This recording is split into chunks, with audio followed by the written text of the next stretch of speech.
आज मी तुम्हाला सांगणार आहे खरबूज पिकाचा एक गुपित फॉर्म्युला।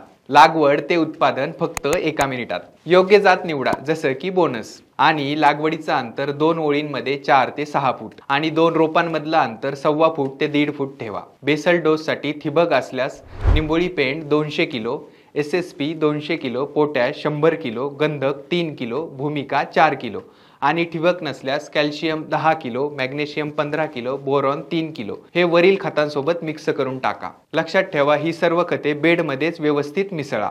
आता पाहूयात विद्राव्य खत नियोजन। 10 ते 25 दिवस 19-19-19 1 किलो प्रति एकर प्रतिदिन। 26 ते 35 दिवस 12-61-00 1 किलो प्रति एकर प्रतिदिन। 30वा दिवस कॅल्शियम नायट्रेट 5 किलो आणि बोरॉन 1 किलो। 36 ते 50 दिवस 13-00-45 1.5 किलो प्रति एकर प्रतिदिन। 40वा दिवस मॅग्नेशियम सल्फेट 10 किलो प्रति एकर। 45वा दिवस सल्फर 3 किलो प्रति एकर। 50वा दिवस calcium nitrate 5 kilo plus boron 1 kilo. 51 ते 65 दिवस 0-52-34 1.5 किलो प्रति एकर प्रति दिवस। 60 व 65वा दिवस पोटॅशियम शोनाइड 5 किलो प्रति एकर प्रतिदिन। अशा पद्धतीने काम केलं तर उत्पादन वाढेल आणि गुणवत्ता देखील जबरदस्त मिळेल। ही जर माहिती तुम्हाला उपयुक्त वाटली असेल तर इतर शेतकरी बांधवांसोबत नक्की शेअर करा आणि ॲग्रोस्टारला आजच फॉलो करा।